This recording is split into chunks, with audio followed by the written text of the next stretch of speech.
भी कैसे हो। लर्निंग विद सत्या में आपका स्वागत है। आज हम कक्षा 7वीं में धनराज पिल्लई जी के बारे में पढ़ेंगे, जो हॉकी के एक अच्छे प्लेयर रहे हैं और वो हमारी जो हॉकी की टीम है उसके पहले कप्तान भी रहे हुए हैं। आज उनके संघर्ष के बारे में जानेंगे। यह जो साक्षात्कार है विनीता पांडे जी द्वारा लिया गया है, जिन्होंने बड़े बड़े आदमियों के, जो बड़े बड़े महान लोग थे, उनके साक्षात्कार लिए थे। इंटरव्यू कहते हैं जिसे हम। तो जब धनराज पिल्लई 35 वर्ष के हुए थे तब ये उनका इंटरव्यू लिया गया था। तो उन्होंने अपने जीवन के बारे में बड़े ही रोचक तथ्य बताए जो अनसुने थे। अपने जीवन की कहानी को उन्होंने यहाँ पर बताया कि कैसे वो इस खेल में आए और किस किस प्रकार का उन्होंने संघर्ष किया। तो विनीता पांडे जी इनमें प्रश्न पूछ रही हैं और धनराज पिल्लई जी उनके उत्तर दे रहे हैं। तो आइए जानें उनके बारे में कि इन्होंने अपने जीवन में कौन कौन से संघर्ष किए और फिर सफलता प्राप्त की।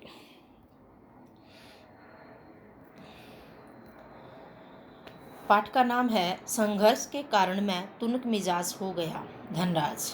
संघर्ष, जब हम स्ट्रगल करते करते हमें बहुत समय हो जाए तो हमारे स्वभाव में कुछ चेंज आ जाता है।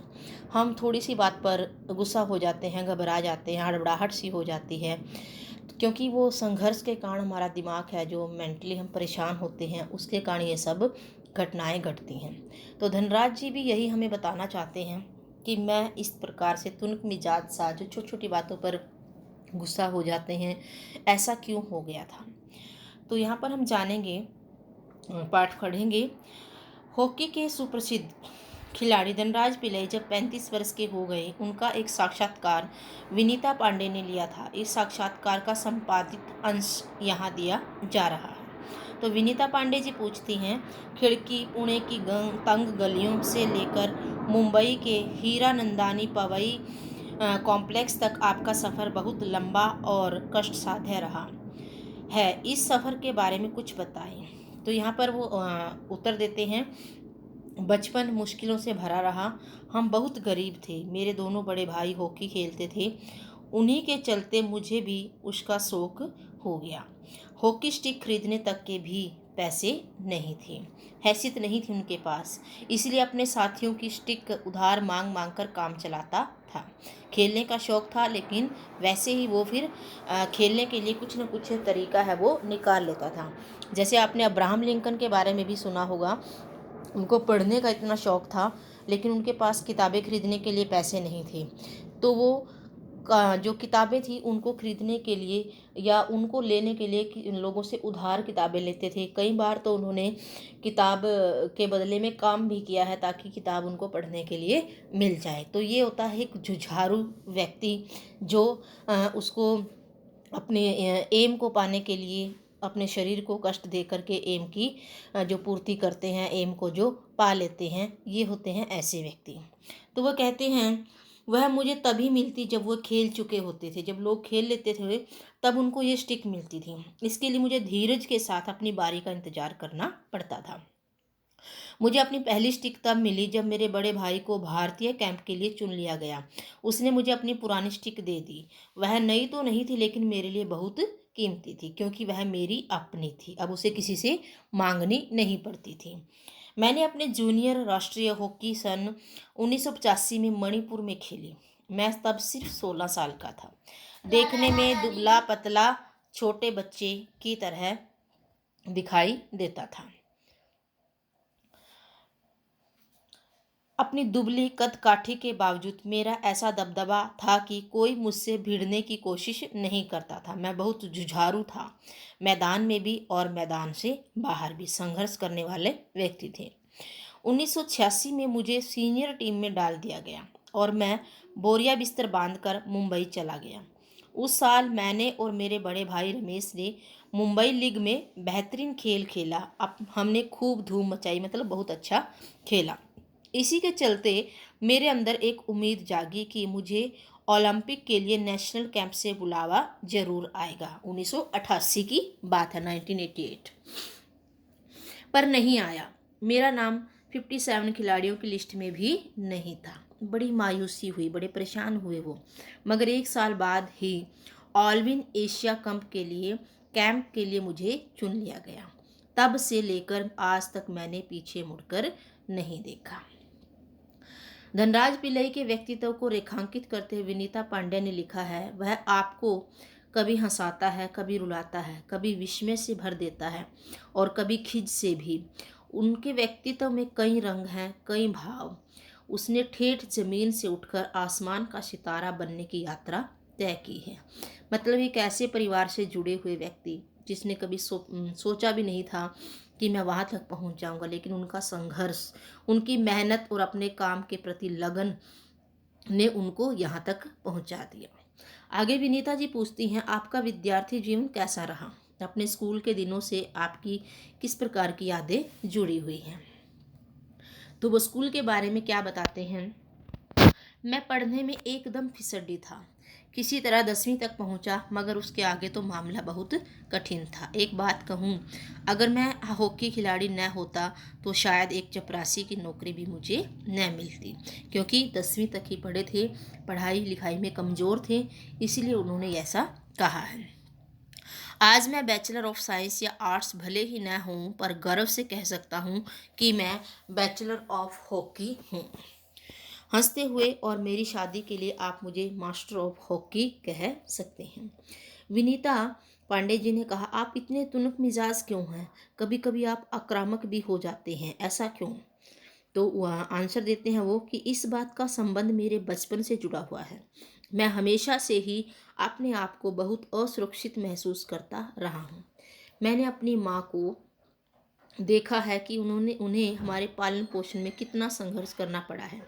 मेरी तुनक मिजाजी के पीछे कई वजह हैं, लेकिन मैं बिना लाग लपेट वाला आदमी हूँ। मतलब मैं सीधा जो है वो कह देता हूँ।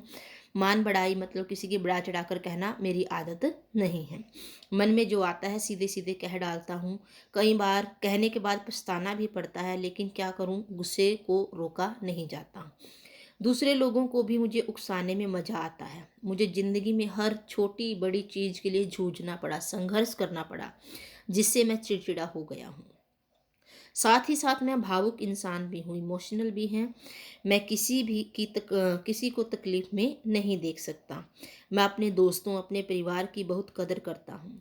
मुझे अपनी गलतियों के लिए माफ़ी मांगने में कोई शर्म महसूस नहीं होती। इन बातों से हमें भी सीख मिलती है कि अगर आपकी गलती है तो हमें क्षमा मांगते हुए या माफ़ी मांगते हुए जरा सा भी संकोच नहीं करना चाहिए। आगे आपके परिवार के लिए क्या अहमियत है? विनीता जी कहते हैं कि आपका परिवार है जो, उसका आपके जीवन में क्या अहमियत है, तो वो इस बारे में बताते हैं।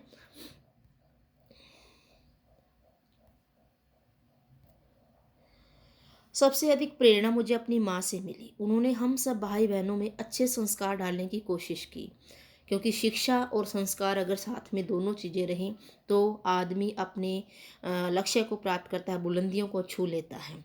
संस्कार अच्छे होने के कारण आप हर जगह पर अपनी इज्जत करवाते हो, आपका आदर सम्मान होता है। तो वो कहते हैं कि मैं उनके सबसे नज़दीक हूँ। मैं चाहे भारत में रहूँ या विदेश में, रोज़ रात में सोने से पहले माँ से ज़रूर बात करता हूँ। मेरी माँ ने मुझे अपनी प्रसिद्धि को विनम्रता के साथ संभालने की सीख दी है। मेरी सबसे बड़ी भाभी कविता मेरे लिए माँ की तरह है, वह भी मेरे लिए प्रेरणा स्रोत रही है। तो कहने का मतलब यहाँ पर यह हुआ कि माँ ने मुझे अपनी प्रसिद्धि को विनम्रता के साथ संभालने की सीख दी है। इसका अर्थ यह हुआ कि जब आदमी को थोड़ी प्रसिद्धि मिल जाती है, फेमस हो जाता है, तो वो अपने संस्कार भूल जाता है, और संस्कार के साथ साथ वो दूसरे का इज्जत सम्मान कैसे करना है वो सब भी भूल जाता है।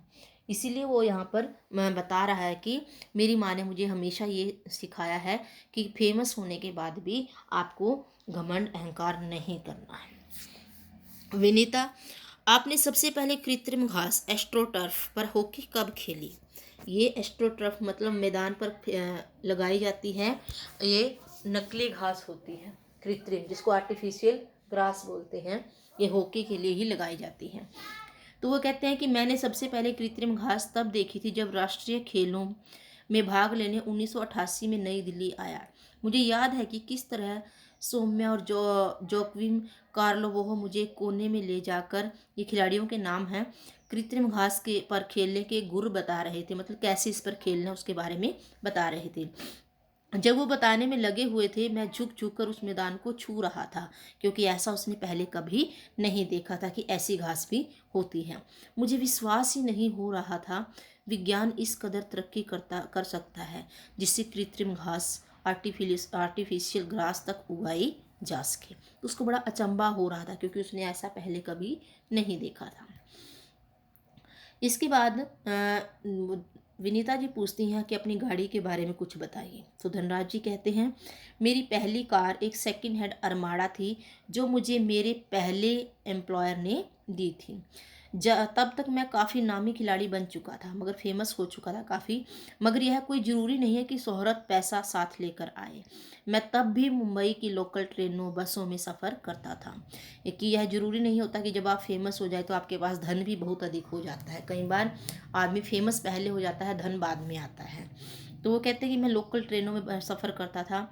मुझे याद है एक बार किसी फोटोग्राफर ने एक भीड़ से भरे रेलवे स्टेशन पर मेरी तस्वीर खींचकर अखबार में छपवा दी थी और कहा कि हॉकी का सितारा पिल्लई अभी भी मुंबई की लोकल ट्रेनों में सफ़र करता है। उस दिन मैंने महसूस किया कि मैं एक मशहूर चेहरा, फेमस चेहरा बन चुका हूँ और मुझे लोकल ट्रेनों में सफ़र करने से बचना चाहिए।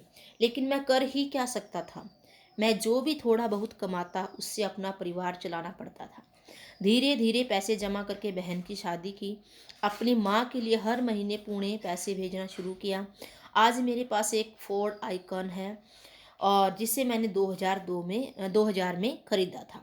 मगर वह किसी कारपोरेट हाउस का दिया हुआ तोहफा नहीं है, बल्कि मेरी मेहनत की गाढ़ी कमाई से खरीदी हुई कार है। तो ये इतने मतलब ईमानदार व्यक्ति, जिन्होंने अपनी कमाई से कार खरीदी और फिर उस पर एक प्राउड फील किया है कि वो मेरी अपनी कमाई की है।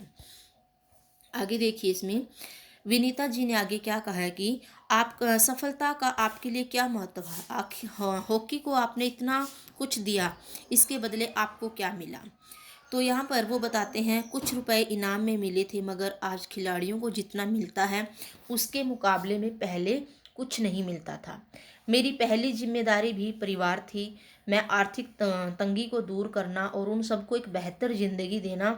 विदेश में जाकर खेलने से जो कमाई हुई, उससे मैंने 1994 में एक पुणे के भाऊ पाटिल रोड पर 2 बेडरूम का एक छोटा सा फ्लैट खरीदा। घर छोटा जरूर था, पर हम सब के लिए काफ़ी था। 1999 में महाराष्ट्र सरकार ने मुझे पवई में एक फ्लैट दिया। वह ऐसा घर है जिसे खरीदने की मेरी खुद की हैसियत कभी नहीं हो पाती थी, क्योंकि अब जो खिलाड़ियों को मिलता है वो बहुत अधिक मात्रा में धन दौलत पैसा शोहरत सब मिलती है। इनके समय में इतना नहीं मिलता था, इसलिए उन्होंने यह बात कही है। आगे विनीता जी कहती हैं, सेलिब्रिटीज के साथ एक ही मंच पर बैठना कैसा लगता है। बहुत अच्छा। जब हम राष्ट्रपति जी से मिले तब यह महसूस हुआ कि हम कितने खास हैं। हॉकी ही है जिसके चलते हर जगह प्रतिष्ठा मिली है। तो ये नीलम संजीव रेड्डी राष्ट्रपति जी हैं। जब इनकी मुलाकात हुई थी, इनको बुलाया गया था। तो ये कहते हैं कि बहुत अच्छा है, हॉकी के कारण मैं इतना फेमस हुआ हूँ, हर जगह पर सम्मान मिला है, मुझे इज्जत मिली है। ये मेरा प्रिय खेल है, शौक़ रहा है मुझे बचपन से ही खेलने का। और इस अपने मन पसंदीदा खेल को खेलने के लिए मैंने बड़ी ही जी तोड़ मेहनत की है, सारे प्रयास किए हैं, संघर्ष किया है, और एक एक पैसा बचा बचा करके मैंने अपने जीवन का हर जो पहलू है उसको झेला है, जिया है। वो कहते हैं कि संघर्ष करते रहिए, सफलता आपको ज़रूर मिलेगी। ऐसा नहीं है कि एक बार संघर्ष किया और आप असफल हो गए, उसके बाद आपने प्रयास नहीं किया। तो ये हमारे धनराज पिल्लई जी हॉकी प्लेयर हैं, उनकी कहानी थी। सबको समझ में आई होगी अच्छे से, उनके जीवन के बारे में था ये सब कुछ। तो बच्चे, अगर वीडियो पसंद आए तो लाइक शेयर सब्सक्राइब ज़रूर करें, और इसके प्रश्न उत्तर हम करेंगे अगले वीडियो में। कोई समस्या है तो ज़रूर यहाँ पर हमें बताएं। तो आप भी धनराज पिल्लई जी की तरह अपने सपनों को पूरा कर सकते हो, मेहनत के साथ, संघर्ष के साथ और एक सच्ची लगन के साथ। स्वस्थ रहें, मस्त रहें। वीडियो पसंद आए तो लाइक शेयर सब्सक्राइब ज़रूर करें।